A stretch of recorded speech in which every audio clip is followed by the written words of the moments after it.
Sorry, I'm not used to your controls. Yeah. Yeah. There we go. Yay.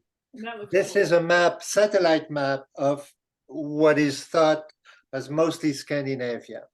You can see that they get a lot of snow. Isn't that a beautiful map Yeah. of Norway, Sweden, and Finland? And you can also see Denmark at the bottom. Right. So Scandinavia, or the Nordic countries, it refers to a very large area, which is Denmark, Sweden, Norway, and Iceland. But it also includes the Faroe Island, the Shetland Island, Finland, and sometimes Greenland. So when people think about Scandinavia, they think about the Vikings. So the Vikings, they're not just one population. There were a lot of different group of people that came from Norway, Sweden, Denmark, and they were often called the Norsemen. So they were a North Germany group. And during the 8th century, they embarked on a very large-scale expansion.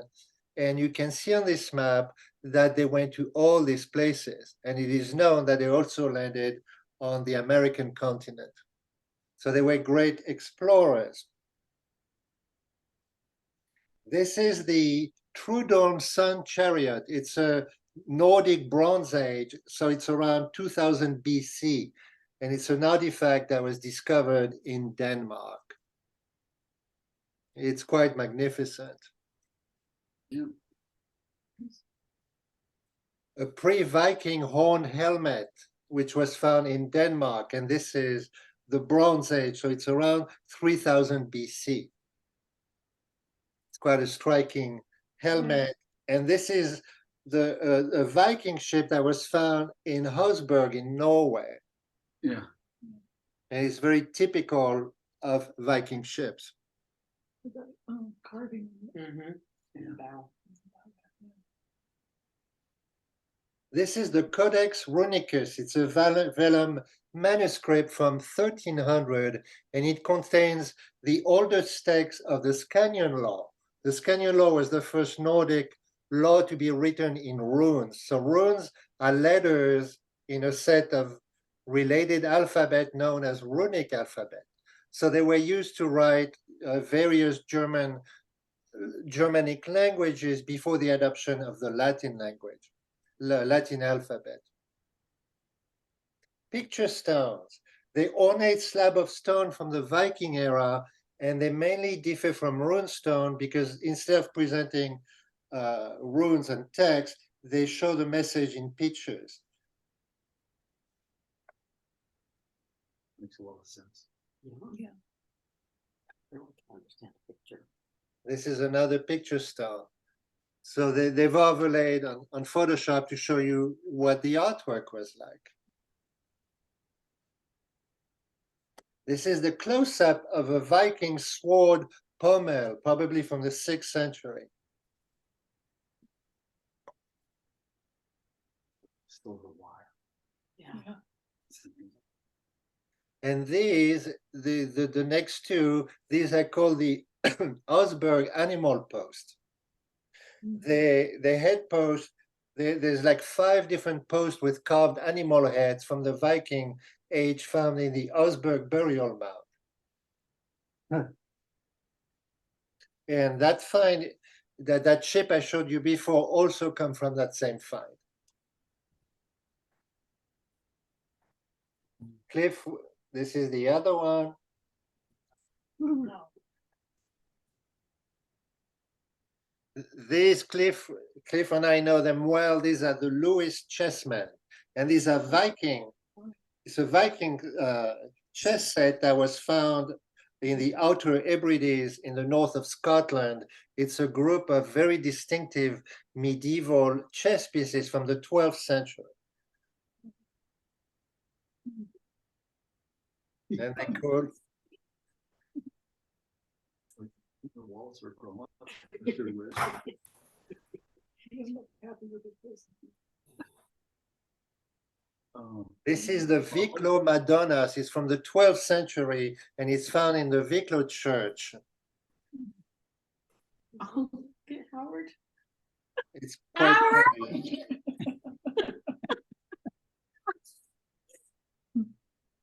I thought I'd get. This is into an the extraordinary internet map stage. from 1539. So imagine making a map like this in the 16th century when they had very little understanding of the world, and yet they did. So this map says at the bottom, marine map and description of the northern lands and of their marvels, most carefully drawn up at Venice, Italy, in the year 1539 through the generous assistance of the most honorable Lord Hieronimo Curirino. It's an extraordinary map. This is the arrival of King Harold of Norway in his defeating the Northumbrian. The Northumbrian were a group of people that live in northeast England. So here the Viking are defeating the Northumbrian at the Battle of Fulford. And this illustration is found in the life of King Edward the Confessor, 13th century. This is the Viking landing in England. The A shield. very unusual painter. This is from 1480, 15th century. This is Albertus Pictor. And this is a painting of dancing peasants. And this is a wall painting at the Hackerberga church in Sweden. So he's a very famous Swedish medieval painter. And what he mostly did was church wall painting. No woman march. This is Albertus Pictor, again on a church wall. It's a Viking ship with Jonas on the whale, Oh, 15th century at the Arkaberga church in Sweden.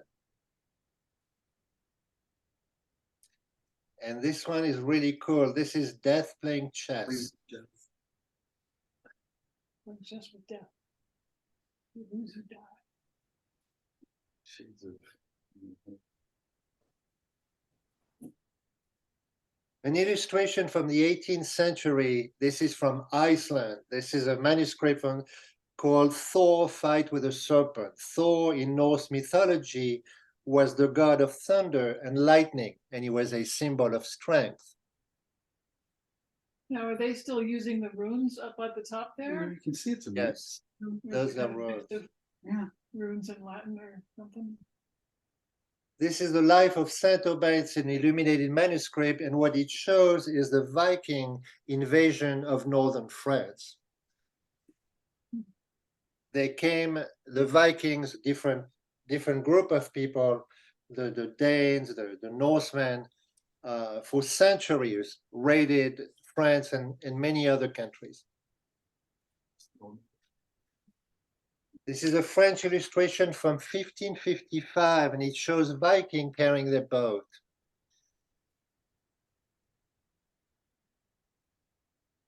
These are miscellany on the life of Saint Edmund, and it shows a group of Viking ships approaching the coast of France.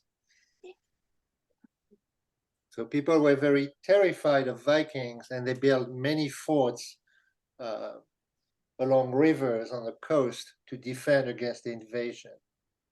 The Vikings went absolutely everywhere. One group of Vikings were called the Varangian, and they were used as mercenary. And here you see them in Byzantine, which is now Istanbul. This is the Byzantine army. So they use Vikings mercenary. And here the Pope Leo V is murder on the order of a cardinal in Rome, because there were dispute between the Orthodox Empire and the Western Roman Empire. So they were using Norsemen as mercenaries. So the Vikings traveled very far, even to the Mediterranean Sea. This is Oleg campaign against Constantinople, which before was Byzance, and now it's Istanbul.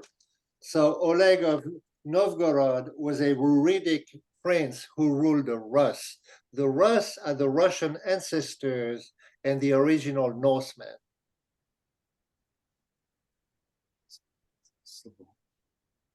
This is Eric the Red.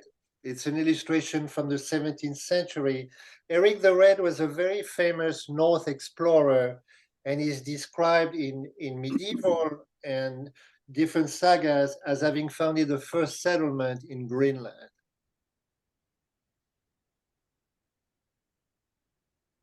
This is the god Tyr. It's a Norse god, and this is the Norse god of war and bloodshed.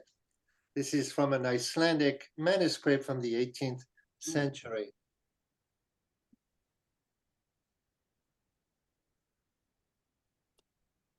This is a map of Iceland from the Atlas of Abraham Ortelius. He was a cartographer that lived in Antwerp in 1590. An absolutely amazing map if you like maps. And you can see all those terrible creatures swimming in the ocean. There'd be monsters, yeah. Really cuddly. I don't know. These are Norsemen, Vikings, landing on Iceland in 1872. This painting is from Oscar Wergeland. It's painted in 1877. This is the most extraordinary map of Scandinavia, the Scandinavian peninsula. This is made in 1565. It's an oil painting on a wood panel, and it's made by Egancio Denti, who was an Italian cartographer. This is quite a beautiful, beautiful map.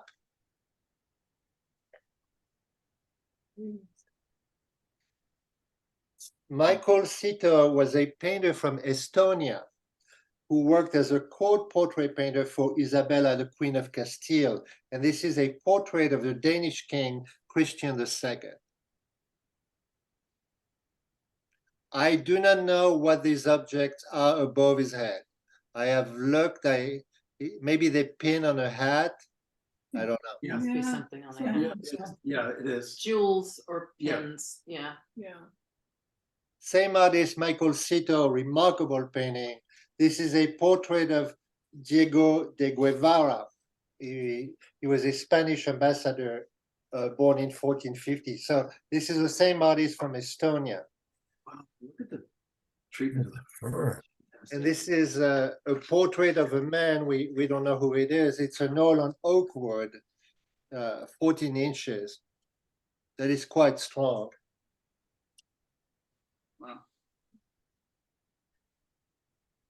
Oh, she was, This is Christina of Denmark. She was also the Duchess of Milan. And this is painted by Hans Holbein, the younger German painter. And this lady, Henry VIII of England, considered marrying her. And he sent the artist Hans Holbein to draw her in order to have some vision of what she looked like.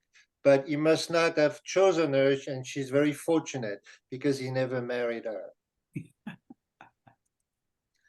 François Clouet, a very famous French painter born in 1510. This is a portrait of Christina of Denmark.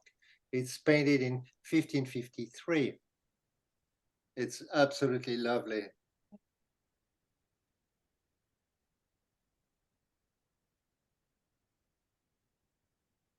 This is by Marcus Gerhardt the Younger. It's Anne of Denmark.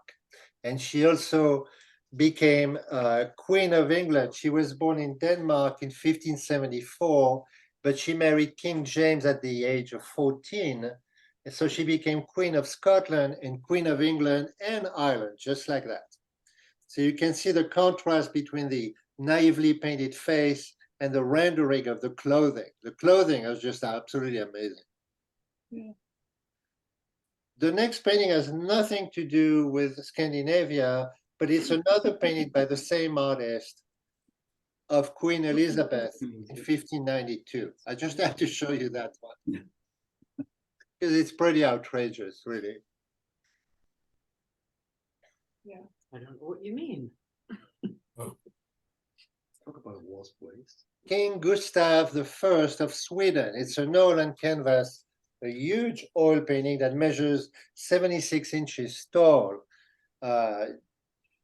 David Fumery, the artist, was a Swedish painter born in 1641.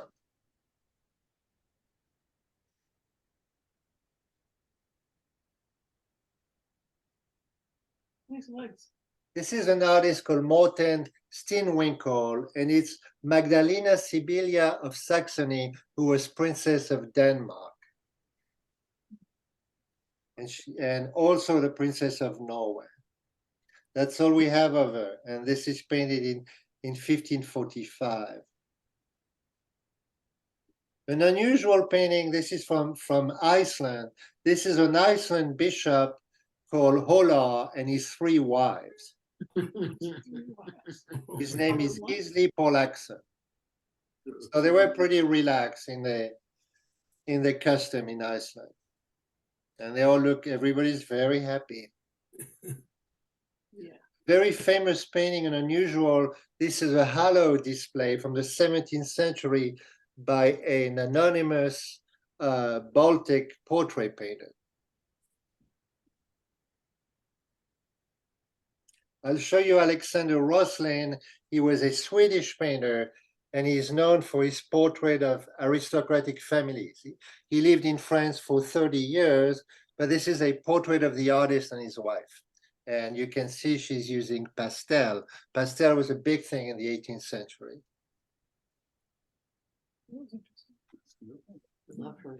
Alexander Roslin, same artist. This is King Gustav III of Sweden and his 2 brothers.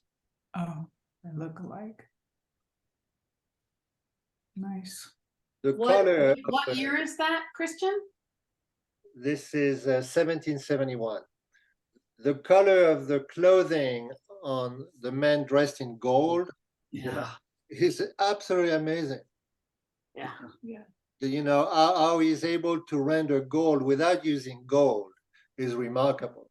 The reflection on the table, all the details are absolutely amazing. Even the guy in red, it looks, you can tell it's his velvet. Same artist, this is Alexander Roslin. This is the Countess Degmont Pignatelli in a Spanish costume. She hosted a salon which gathered the literary celebrities of her days, which included Voltaire, Rousseau, and she was a close friend of Gustav III of Sweden. Again, the clothing is remarkable.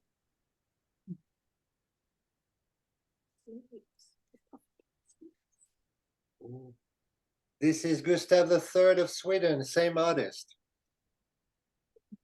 The clothing, once again, is absolutely amazing. The hands. Wow.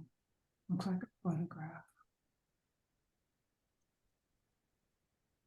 And this is his painting of his wife. Hmm. Her name was Marie Suzanne Giroux, and she was a pastel artist born in Paris. So that was the same lady that you saw earlier. And she studied under a very famous French artist called Quentin de la Tour. The clothing here is just absolutely beautiful. Mhm. Yeah. Amazing. You have to realize that when I give lectures, I look for certain things, but it is rarely what I find. So I show you what I find. You know, they could be landscape, they could be painting of people, but it is what I find. So here we're having many portrait painting. This is Vigilius Eriksson. He was a Danish painter that was born in Copenhagen in 1722. And this lady is Catherine II of Russia, Oh, a princely painting. The TV that she shoved under her skirt. What, It's amazing, is it not? what is it, that bustle? My God. The clothing is the reflection, all of it. Oh, You And definitely need to go through the doorway sideways in that. Yeah. People Same hiding. artist, Vigilius Eriksson. This is Juliana Maria of Brunswick. She was the Queen of Denmark from 1729 to 1796. So she had a very long reign. mhm. A very striking picture with her blue eyes, very unusual. hmm. I like this painting because it is so quaint. This is a painting by Per Hillestrom. It's called Gustavian Style Interior with Card Players. Per Hillestrom was a Swedish artist, and he was also director of the Swedish Academy of Arts. This is really cool painting because it gives you an idea how noble families were dressed, and it gives you an idea of the interior.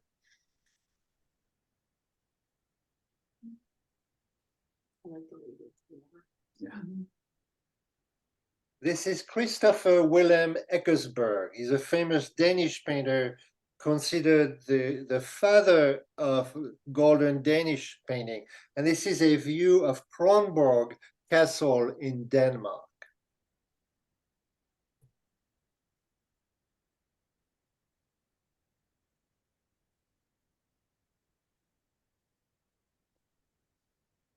The Battle of the Sound, it was a battle right by the fort I just showed you, the Kronborg Castle in Denmark. And it was a battle between the Swedish and the Dutch fleet. This painting is 56 inches wide. And it's by a Danish painter that was born in 1826. This is the amazing statue of a Viking. He's the Danish king Ogier the Dane at Kronborg Castle. Oh. It's very impressive, Wow. Yeah, it is. Wow. powerful. Wow. Somebody you would not want to mess with. It's like, where's my? And if he landed on your coast, you better run away. This is Christopher William Eckersberg, who painted that view of Kronborg Castle. This is exquisite, absolutely lovely. It's a nude woman doing her hair before a mirror. It's lovely. Hmm. Same artist, Christopher William Eckersberg. This is Bella and Anna, two sisters. It's an oil and canvas measuring 49 inches high. It's a pretty tall painting from 1820. And the colors, the colors of the clothes, that peach and that viridian green, the color of the parrot, the color of how the carpet is made is absolutely exquisite. So finely painted. This is a painting that would take many, many months. 6 months, 7 months, with a lot of glazes. Same artist, Christopher William Eckersberg. This is a view of Mount Clint and the summer spirit. It's painted in 1809. And I always wondered, they look like they're arguing, right? Yeah. It does not, it seems a peaceful scene, but the gesture indicate something different. Maybe she's saying no and he's asking her to marry him. I don't know. Guess. It looks like, yeah. It looks like he's saying, look, look. And she's saying, no, I'm scared of heights. Oh, agree. that's a really good. I think you're right. I like that. I can't. This is the same artist, Christopher William Eckersberg. This is Copenhagen in the moonlight with running figures. Wow. Yeah. That's something you don't see very I often. love the movement. Very Yeah. well You captured. can imagine all kind of scene happening. It is remarkable. Yeah. This is a painting by Louis Aumont. He was a French-Danish painter, and he was celebrated for as a portrait painter. This is a painting of Wilhelmine Mary of Denmark, and she was the Duchess of Schleswig, Holstein, Sonderburg, Luxembourg. Just that. Yeah. Little tiny principality. It's a hell of a haircut. Yeah. It's such a beautiful Oh, painting. the necklace. You know, I have said that many times before lectures. You can see the dress is all black, right? But it looks like, it feels like velvet. If you and I painted the same dress in black, it would just look like a big black blob. And yet it looks so elegant. Yeah, it does look like velvet. This is another painting, and I think it may be her sister, because her name is very similar. Her name is Caroline Amalie of Schleswig, Holstein, Sonderburg, Augustenburg. Uh-huh. She burned her necklace. I see she has a cashmere shawl. Is that absolutely beautiful? And she seems to have a little, she has a crown. Yeah, the tiara back there. She Yeah. has a crown. She has a crown because she's the second wife of King Christian VIII of Denmark. Ah, that'd do it. The color, her top, that bronze colored top, and that dioxide violet dress is absolutely remarkable. A different artist, this is Lauritz Tuxen. This is Christian the IX of Denmark with his large family of European royalty. So this is the photograph of the era, you know, people posed individually. Hmm. So it's a remarkable moment in time. All those people were alive and they were having fun at one time, a long time ago. This is a lovely painting by an artist called Kristen Kolbe. Kobe is Kobke. It's a view from Lake Sortedam. It is so fun and exquisite. He was a romantic Danish painter born in Copenhagen, and he was one of 11 children. I love this painting. I love the water. The So water. peaceful. Pink. This is his painting of Kristen Kobe. This is his painting of Frederiksberg Castle. Frederiksberg Castle was the royal residence of Christian IV of Denmark. It's quite an iconic painting. This is Constantin Hansen. He was a Danish painter, although he was born in Rome. And this is a group of artists in Rome.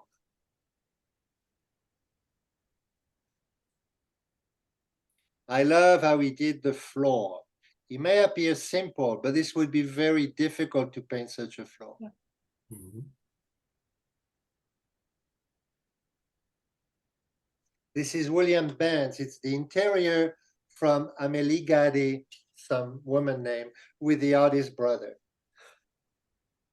This artist was born on the island of Funen in Denmark, and he died at the age of 28 years old. So he left us probably one or two pieces. I have a question, Christian. Yeah. So you know, I'm seeing a perspective in a lot of these paintings. Where did they learn that technique? Did they learn it themselves, or did they import it from somewhere else? Oh no, perspective was known for 15th, 16th, 17th century, certainly. So, you know, most of the artists that you see were schooled, and you're talking about an apprenticeship of often many, many years. So perspective was certainly one of them. How The floor was repaired. Look at the treatment of the. Same artist, Yeah. the person that died at 29. This is called the Wager Peterson family. It's an oil and canvas, and these people are a wealthy wine merchant, his wife, and two children. There's just something striking. Perhaps it's the color of the walls. Yeah. It's a moment in time. And that is how these people commissioned the painter, and that is how they want it to be perceived. But you can see the interior. Look at the floor. There is a gradient from shading to light. It is exquisite. A very Danish painting, and I will show you Norwegian paintings, Sarah, don't worry. This is Jorgen Valentin's son. It's a family about to go to church.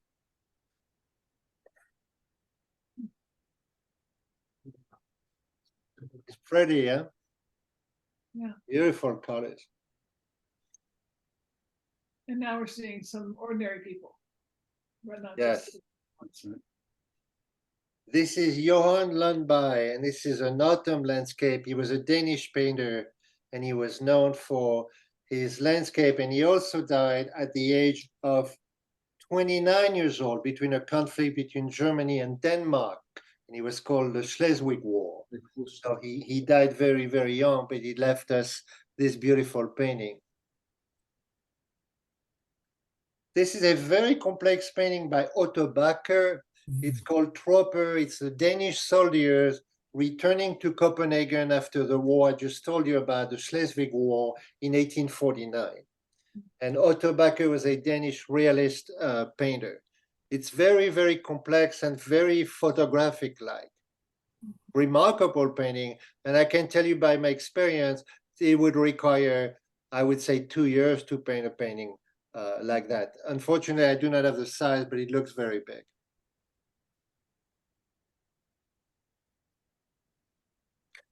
Norwegian. This is Thomas Fearnley. He's a great Norwegian romantic painter, and I absolutely love this painting. This is the Labor Falls at Kongsberg.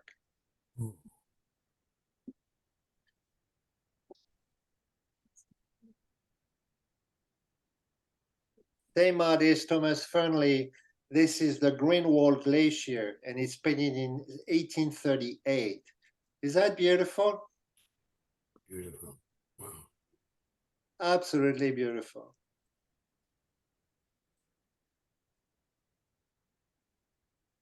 A different artist, this is Adelstein Norman. He was a Norwegian painter born in Bodin, Norway in 1848. And this is a summer in a Norwegian fjord.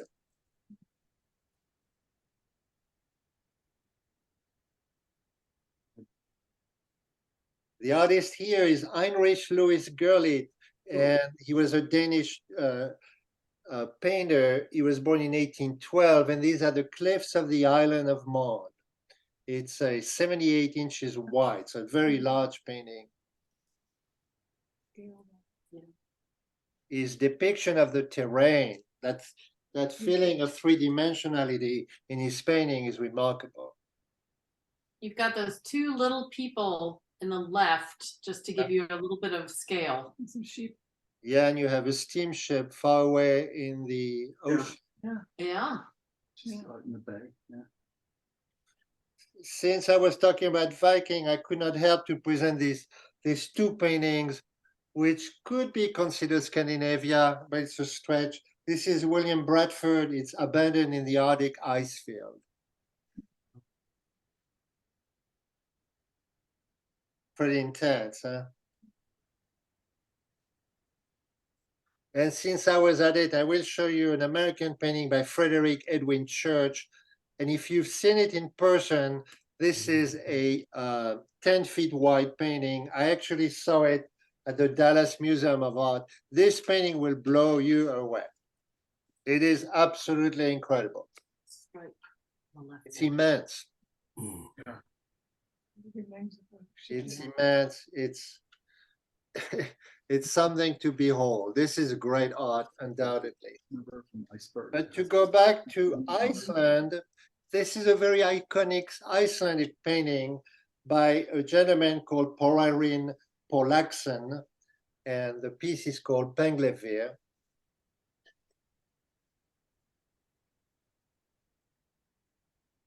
A Sunny Day in a Norwegian Fjord by August William Lew. It's a very large painting. Again, it's 15 inches wide. And this was a German landscape painter born in 1818, but he spent a lot of his time in Norway. Same artist. This is a Norwegian fjord. It's an oil on canvas measuring 58 inches wide. Beautiful painting. But I know you guys want to see some Viking ships. So here's one. This is a replica of a Viking ship, a very accurate replica of a Viking ship. These ships were very elegant and very, very fast.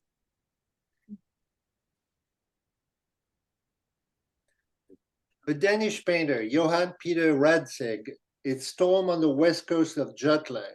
He was born in 1806, and he mostly painted scenes of Danish history. Same artist. It's a very Norseman painting. This is Ingeborg receiving news of her fiancé, perhaps death. He was a Swedish painter born in 1829.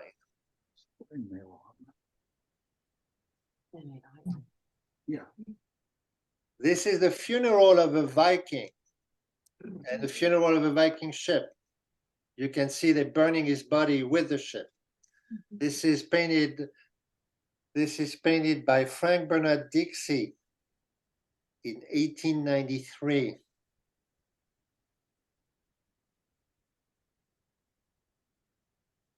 This is as beautiful as a painting of the ocean I've ever seen. Yeah. Again, this was painted in 1856. So you're talking about people that did not have a photograph to look at. You know, they could not.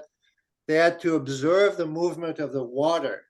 It's absolutely remarkable. It's so bold and so contrasted. It's really beautiful.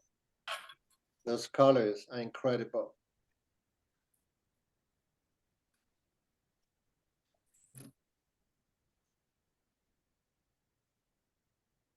This is Hans Good and Adolf Tillman. They were two different Norwegian painters, and they collaborated on this painting. This is a bridal procession on the Hardanger Fjord. It's lovely, is it not? The water, the resolution on the people on the boat is extraordinary. It's absolutely lovely.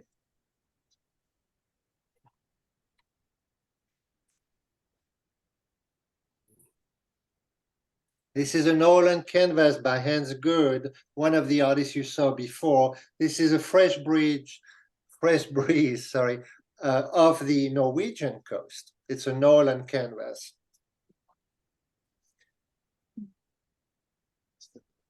And by Johann Gustav Sandberg, a queen painting. It shows King Gustav of Sweden addressing men from Dalarna in the town of Mora. So in the town of Mora, the king of Sweden is urging the peasant against the Danish. They had a lot of wars between each other. Not dressed very differently from. I love this painting. This is Nud Wow. Magnuson. It's called Skiing Birch Leg, Crossing the Mountain.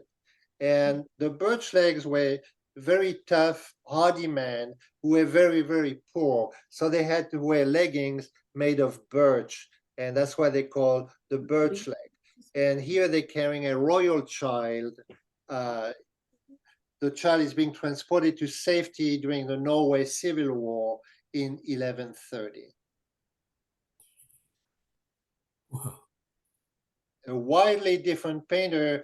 This is from Finland. It's Akseli Gallen Kalela. It's the defense of Sampo. And it illustrates a passage from the Kalevala. It's a very famous Finnish national folk story where the powerful and wicked Queen Louhi is attacking Väinämöinen. So this is called Kalevala. It's a Finnish national folk story. Same artist, same style. This is called Lemminkäinen's Mother. And the story behind that, this is the same Finnish tale, the Kalevala tale. In this epic Finnish poem, the warrior Lemminkäinen has been hacked to death, and his mother is sewing his body parts and looks up to see a bee to bring anointment so the gods can bring her son to life. So the bee is going to be a messenger from the god. Now I get to one of my favorite painter ever. This is Hugo Simberg. This is a wounded angel. Hugo Simberg was a famous symbolic painter born in 1873, what was then the Grand Duchy of Finland. The Wounded Angel. Same artist, Hugo Simberg, Dance on the Quay near the sea. You can see death taking them one by one. It's powerful in its imagery, is it not? Hugo Simberg, Death and the Potato Peeler. Another telling image. You can feel the emotion. You can feel the sorrow and the sadness. It's very powerful. And another one of his painting about death that is incredible. This is called The Garden of Death. And it's by Hugo Simberg.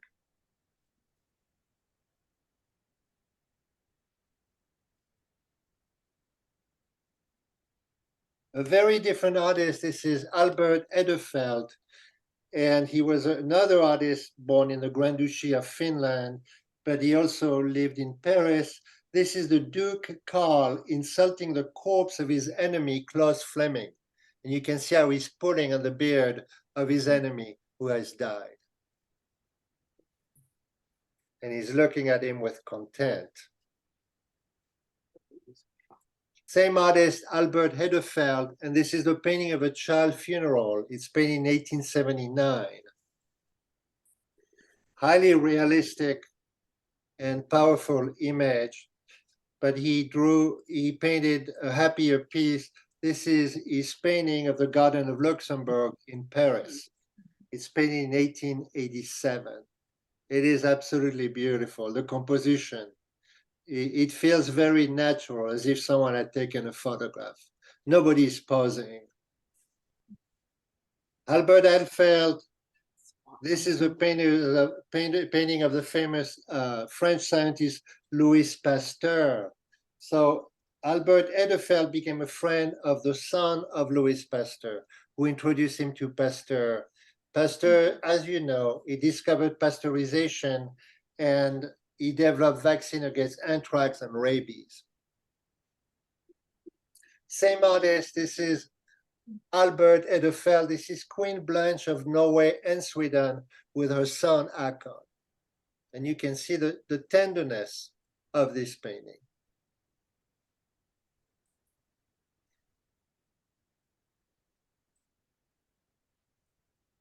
A painting from a woman called Jenna Bock. This is the artist painting a portrait of an unknown man. And she was a Swedish painter born in 1840.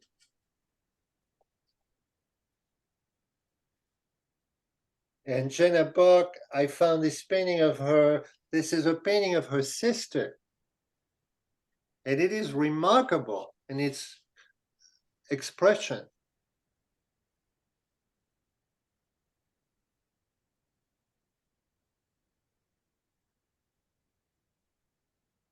I chose to show you this painting because I absolutely love them. This is by Wilhelm Hammershøi. These are the building of the Asiatic Company in Copenhagen. He was a Danish painter and he's known for his very poetic and subdued portraits and interior.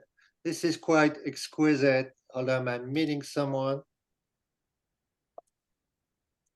Yeah.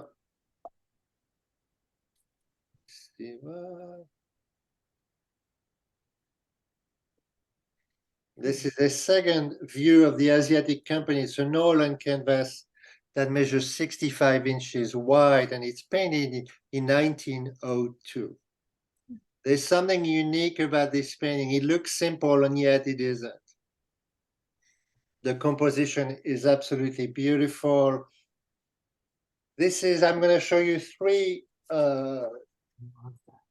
painters that painted women in the interior. This is Wilhelm. No, this is interior, same artist by Wilhelm Hammershøi. This is an interior with a young woman painted in 1904. Just lovely. This is George Aiken. He was a Danish painter born in Copenhagen in 1860. This is a dream window in the old Liselund castle. So you can see a maid dreaming, looking outside. Pretty. It's very minimalist, but it tells a story. A different artist, George Aiken. Look at this painting. This is an interior. If you want to know how good this painting is, look at the frames on the wall and the reflections. Yeah. How incredibly difficult this is to render.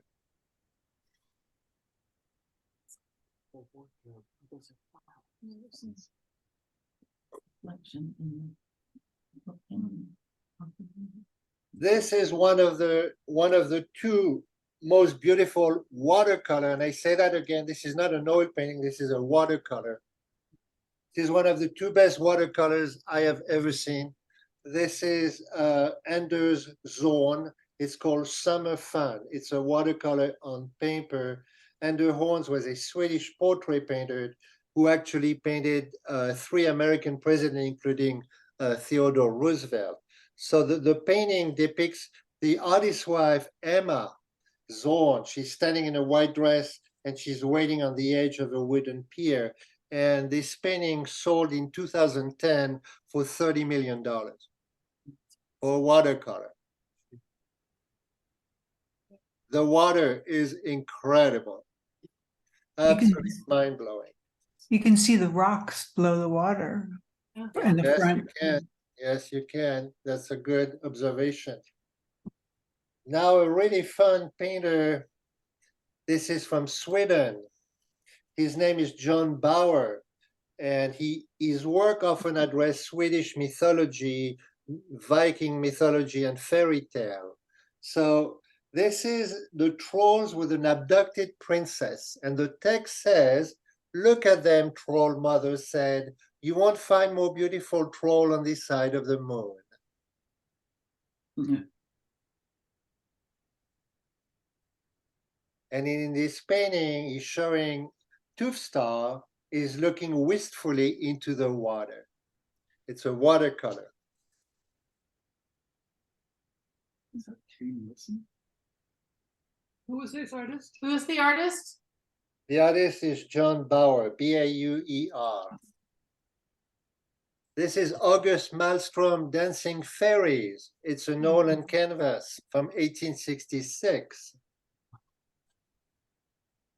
And I'm going to leave you with two paintings that I found very pretty.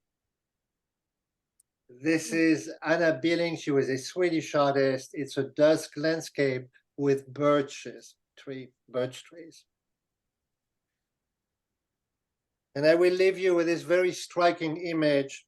This is called the Lion Monument. It's in Lucerne, Switzerland. And it was designed by a Danish sculptor called Bertel Thorvaldsen. And it commemorates the Swiss guard massacred during the French Revolution in Paris. Mark Twain saw this sculpture and he said, you can see it's a mortally wounded lion. And he said it's the most mournful and moving piece of stone in the world. Is that a photograph of the sculpture or a painting of the sculpture? No, that's a photograph of the sculpture, Okay. which is in Switzerland. And you can see a mortally wounded lion. Quite amazing. Wow.